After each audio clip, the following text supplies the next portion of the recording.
Hey guys, Hassan here. I'm an engineer. I have an MBA and I am ultimately an investor. I'm changing things up a little bit, guys.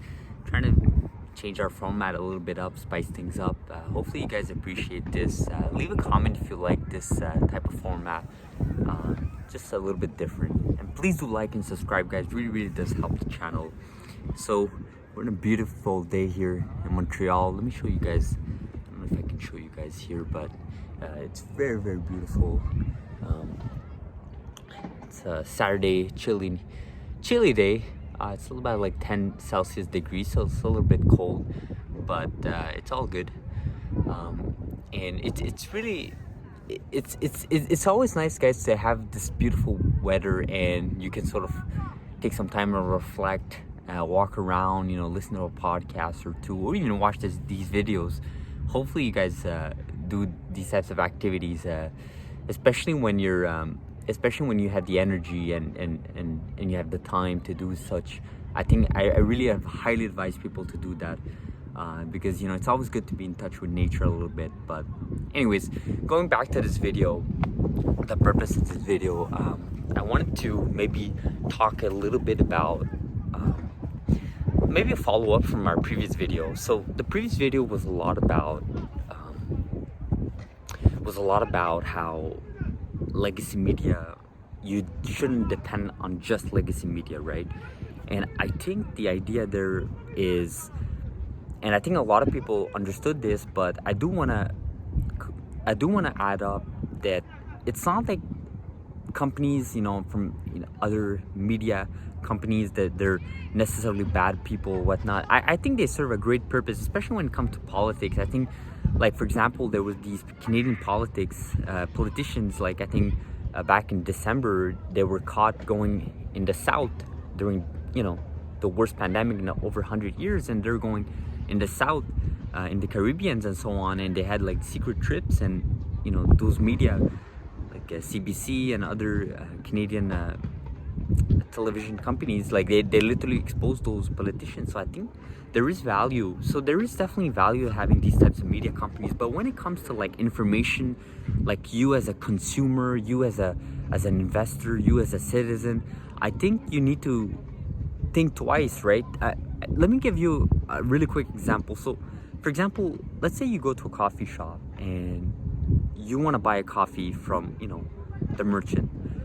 They have to give you the best service and product possible to get your money, right? So this is the loop, right? This is the feedback loop, right? They provide you a service or product, and you give them, in return, you give them money, and hopefully it can sustain their business model, and obviously employ more people, better talent, and maybe give you better products in the future. So that's the idea, right? And when you consume information from like sources from like Bloomberg, CNBC, they have different media outlets, their incentives are not aligned necessarily to give you the best product and service. Their product and service, actually, their customer is not you. Their customer is actually companies that paid their ads, right? So they have to provide them the service, and that service is basically the clickbait / eyeballs that I talked about in the previous video. So you think about this, guys. Think about what I'm saying here, and maybe you make one of two of you, think differently about, how you should be getting your information from media companies. Again, they're not bad people. It's just that you as the investor, you have to do your own research, guys. Look at research papers, Google that information, check in different communities, be a part of those communities like this channel. We have many investors here. We have doctors, engineers, scientists. Everyone's invested. Everyone's together for this reason. This is why people build community, right? To get more information, to be part of those people that have more information. So guys, by all means, keep that in mind. So again, they're not bad people. Media companies are not necessarily bad people. It's just that their incentives are not aligned to serve you the best information that you need, especially when it comes to investing and researching companies. You're never going to get genomics companies covered in CNBC the way we cover them in this channel. You're never going to get the good news from Tesla. You're always going to get the bad news, right? The good news, it doesn't get as many views today.